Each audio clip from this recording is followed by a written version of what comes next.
Clippers make arguably their most important move of the offseason, shielding their coach from joining the Lakers.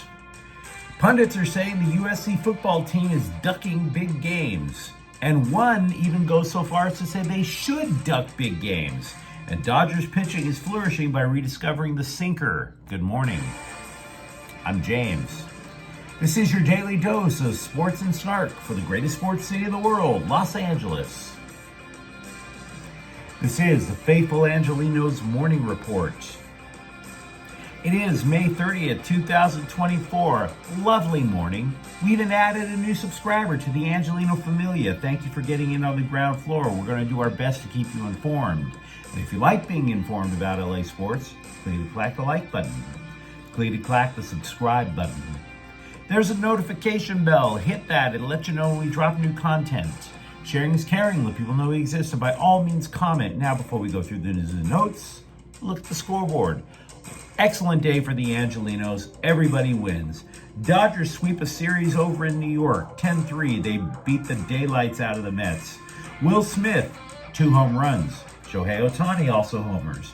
And a Mets reliever hated life so much that he got thrown out of the game and threw his mitt in the stands. After that booty whipping, he told the press that he was part of the worst effing team in MLB, and he's about to get cut. Bro, losing sucks, I get it, but you've got to maintain. Just saying. And by the way, the Dodgers lead is 6.5 in the NL West, and that's why I didn't freak over a recent 5-game losing streak. Meanwhile, Dejan Joveljic scores twice. Ricky Puig adds another goal. Galaxy 3, FC Dallas 1.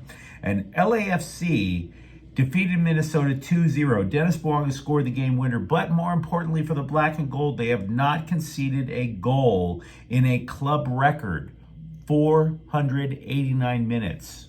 That's impressive.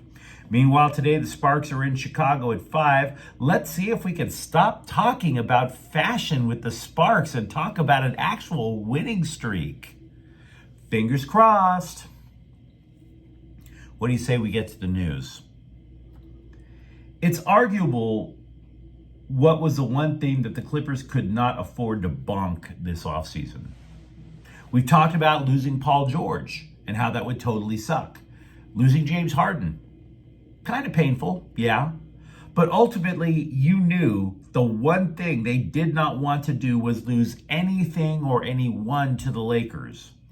They couldn't do anything, for example, when they had a very talented Lamar Odom. He goes to the Lakers, he wins titles, he starts betting Kardashians. Now, of course, he lost his mind in the process, but that's neither here nor there. Much more success with the Lakers than he did with the Clips. So the Clippers don't want to lose anybody to their neighbors with the 17 rings. And that was probably the lead reason why the Clippers then tipped a dump truck full of cash and spilled it all over Ty Lue. The coach, who is a former Lakers player and probably would have been their top target as a head coach if he were available, extended with the Clippers until 2029 for about $14 million a year.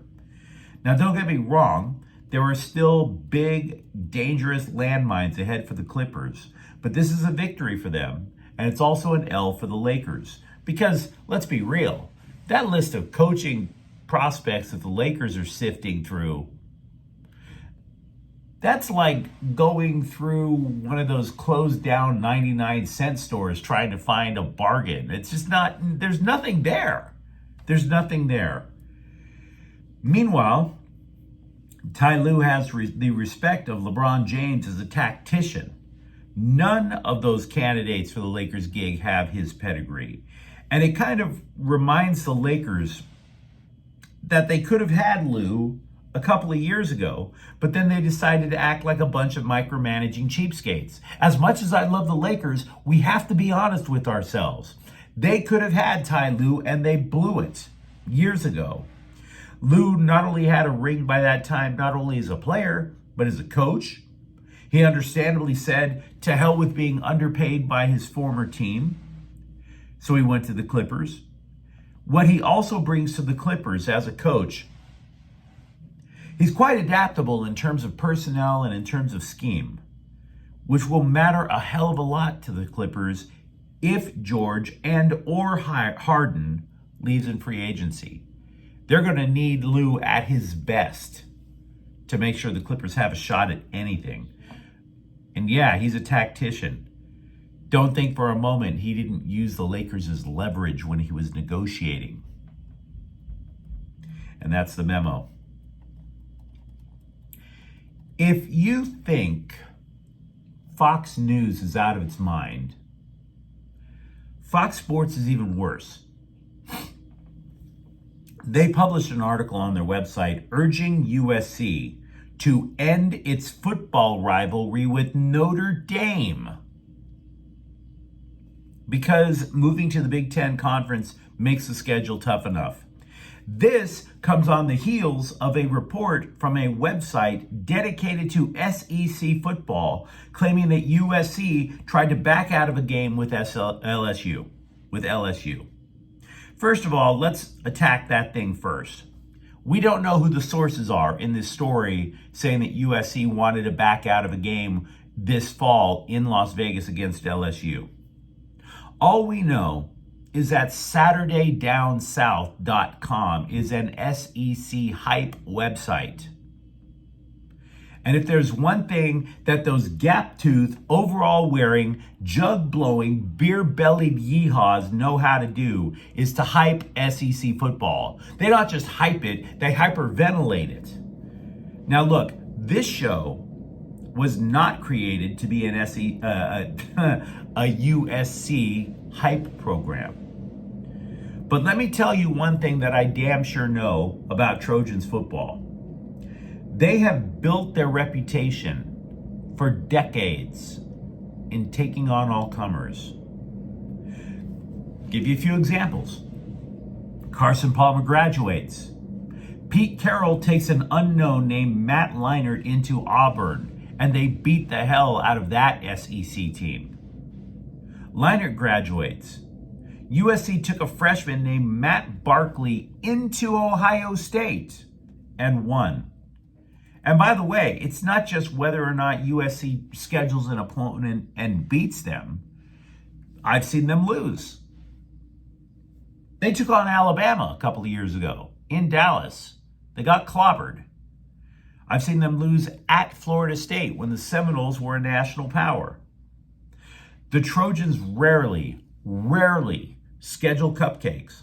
And now you, from way down south, just gobbling up all the table scraps that'll fall off of Nick Saban's table, you're sitting there and telling me that they ran from an SEC school and should drop the greatest rivalry in college football.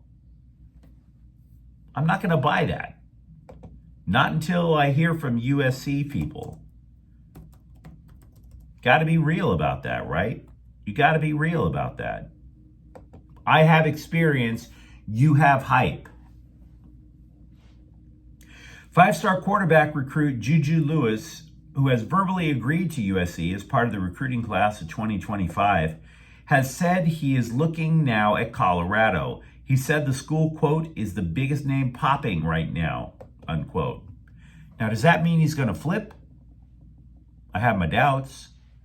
Lewis rebuffed Georgia, which is the college of his home state, but he could be a make or break recruit for the Buffaloes football program. And here's why. Shedeur and Shiloh Sanders are entering their senior year in college over at Boulder. Can you envision Deion Sanders, the coach, Coach Prime, leaving Colorado when his kids do? Because I can. I'm not saying it's a sure thing, mind you, but I can, unless they land Lewis. So don't be surprised if there is a lot more hype with Juju Lewis possibly trying to back out of USC to go play for Colorado. The Athletic noticed Dodger coaches have been successful in teaching their pitchers the sinker. It's made Tyler Glasnow more effective. in the sense that his fastball moves from the right to the left. The sinker, though, does the opposite, tails to the right, which means hitters have even more to guess when it comes to which part of the plate that pitch is going to break toward. Only 4 teams throw the sinker more often than the Dodgers, and Glasnow, by the way, is not the only beneficiary. Yoshinobu Yamamoto is adding it to his repertoire. Ryan Yarbrough has used it as well. Gavin Stone's case is actually kind of interesting. He threw it in college, but as a pro, he kind of got rid of it. And then the hitters started to figure out his changeup and his sinker. So the coaches said, bring back the sinker. And all of a sudden, he's just been dominant in the fourth starter role. New Orleans Pelicans assistant James Borrego has interviewed for the Lakers coaching job yesterday. We don't have a whole lot of information about what went down. We do know that he was previously the Charlotte Hornets coach, and Anthony Davis is apparently very fond of him. The Rams draft class is completely locked in with the signing of top draft pick defensive end Jared Verse. It's worth about $15 million over the course of 4 years. Also with the Rams, new center Steve Avila was praised by offensive coordinator Mike LaFleur for his progress after shifting to center from guard over the offseason. More importantly, we are starting to get little pieces of information as to what type of defense that the Rams will run. We've been speculating, is it going to be more of a traditional 3-4 now that Aaron Donald is gone? Are they going to keep using those sort of Brandon Staley-esque twists that he ran when he was defensive coordinator? The Rams are apparently going to keep a nickel defensive backfield, which means that new defensive coordinator Chris Shula is angling more towards keeping what he saw when he coached under coordinator Brandon Staley. You're either going to wind up seeing either a 3-3-5 or a 5-1-5, which we've been talking about at length over the past couple of weeks. The problem the Rams are facing at this moment, which isn't too difficult to solve, we would imagine, is who is going to be the, quote, big nickel, what we would also call the star in the Rams defense. That fifth defensive back is actually a hybrid position. It's a defensive back who can also play linebacker, because if you were, say, running a 5-1-5, you're putting way too much demands on your middle linebacker. That's a lot of ground to cover. The Chargers have signed one-time Raiders first-round draft pick Alex Leatherwood, an offensive tackle. Now, it's no secret that the Raiders have butchered more than their share of first-round picks. And I'm not going to go through the list because they play in Vegas and this is an LA-oriented channel. Leatherwood's career has definitely followed that path of Raiders first-round misses. He spent 1 year in Vegas. Then he played guard and tackle the next year in Chicago. Last year, he was on Cleveland's practice squad. So if you want to talk about just plummeting, Leatherwood is it. Now, when Leatherwood was college age, Jim Harbaugh really wanted him over in Michigan. The dude instead chose Alabama. And as a pro, Leatherwood, in his full season as a starter that year with the Raiders, committed 14 penalties and allowed 8 sacks. Maybe there's something there. Call me skeptical. As for the bolts on the field, the standout player in the passing game during practice has supposedly been tight end Hayden Hurst. Keep in mind, rookie Ladd McConkey has only been taking part in individual drills this week, as opposed to the 11-on-11 stuff. Hurst, by the way, for his part, caught 7 passes. Galaxy center back Jalen Neal has been named to the U.S. men's Olympic soccer team. Sort of. He'll join the Americans for their final training camp and a match against Japan. No word yet if that means he's actually going to participate in the Olympics. And Tommy Musto has been promoted to LAFC from LAFC 2. As part of LAFC 2, he has registered 3 assists in 9 matches. But you let me know what you think in the comments thread. Are you a Lakers fan disappointed that Ty Lue is staying with the Clippers? Are you a Clippers fan who is at least breathing a sigh of relief over that? And for that matter, do you believe for a moment that USC has cut and run, or wants to cut and run, I should say, from big games? And if you enjoy the content, don't forget to subscribe to Faithful Angelenos. We talk LA sports every single day here. Thank you for watching. I'm James. We'll be back tomorrow. Faithful Angelenos is a Kian Cortel Queso production. Take care.